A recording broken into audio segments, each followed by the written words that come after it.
All right, hey everybody. Welcome back to OneClass channel. My name is Kevin and I'll be teaching you some economics today. A little bit of background about me. I've got a bachelor's and a master's in economics and I also work as an economist on a day-to-day basis. I've been having a lot of technical errors lately, including not being 100% sure the stream is working right now, so bear with me as we go through this. But today I'm going to walk you through some pretty common problems in economics, both at a high school and college and university level. I'm only going to stream for about 15 minutes or half an hour right now just to make sure the stream's working. But what I'll be doing is verifying solutions with you and providing the background knowledge necessary to walk through these problems. So without further ado, we'll get going here. First problem reads, which of the following is not counted in GDP?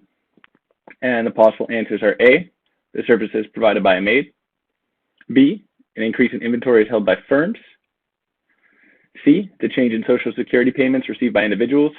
And D, the commissions earned by a salesman. So what our junior tutor has written here is that the answer is C, the change in Social Security payments received by individuals. And they've written that the change in Social Security payments received by individuals represents a transfer of money, example, transfer payments from the government to Social Security beneficiaries. Transfer payments or transfer expenditure are all unilateral payments corresponding to which there's no value addition in the economy.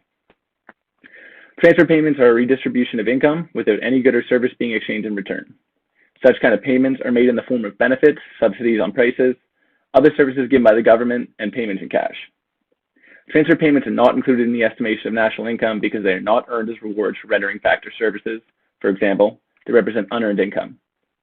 Transfer payments include gifts in cash, scholarships to students, old age pensions, donations, and charity.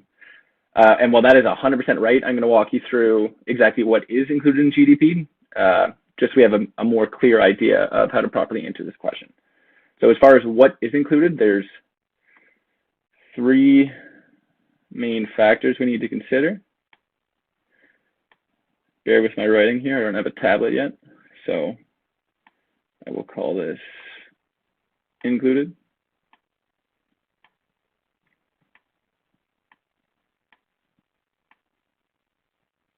And the first thing we need to think about being included in GDP is final goods and services.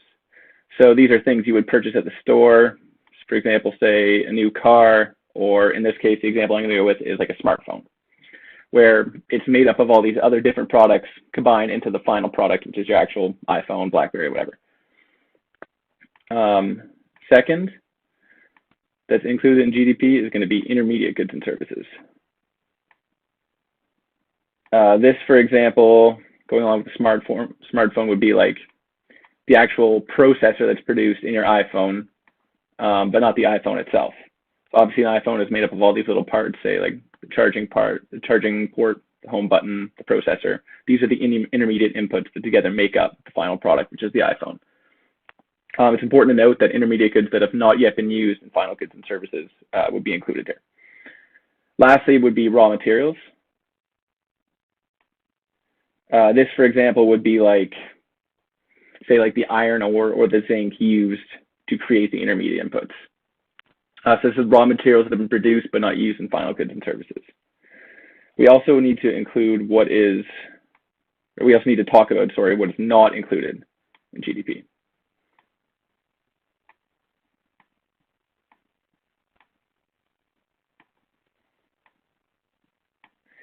Get a short format for all of our benefit.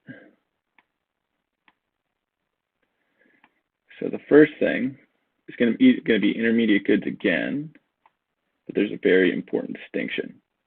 This is intermediate goods that have been turned into final goods. So going back to the smartphone example, basically what this speaks to here is to avoid the issue of double counting.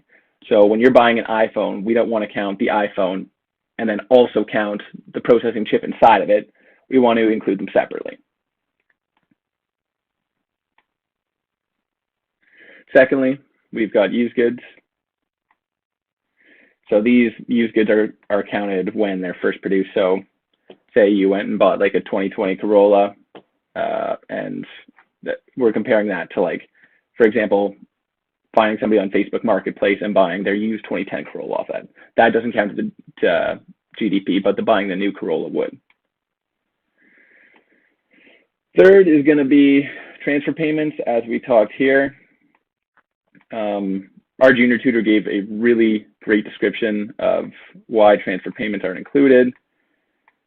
That is hideous to read, I'm sorry. But just to kind of like give a quick little synopsis, these payments represent transfer of money from the government to Social Security beneficiaries and do not result in the production of final goods and services. Lastly,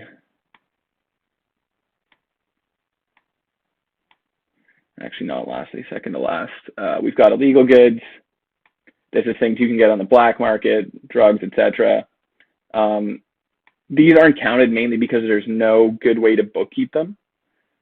There's no actual like reliable way to measure how much of like something that's illegal is actually being moved and produced throughout the country. So as a result, GDP estimates tend to be a little bit lower, especially for countries where there's like very high activity with illegal goods. And then lastly, I believe it's like services and things of that nature where there's no actual good being produced. For example, say you have a maid come clean your house. This doesn't go towards GDP because there's no actual production from it. All right, and that was going to wrap up. Sure, clear all. There is a clear all. It's going to wrap up the first question, and we're going to say correct answer and excellent write up.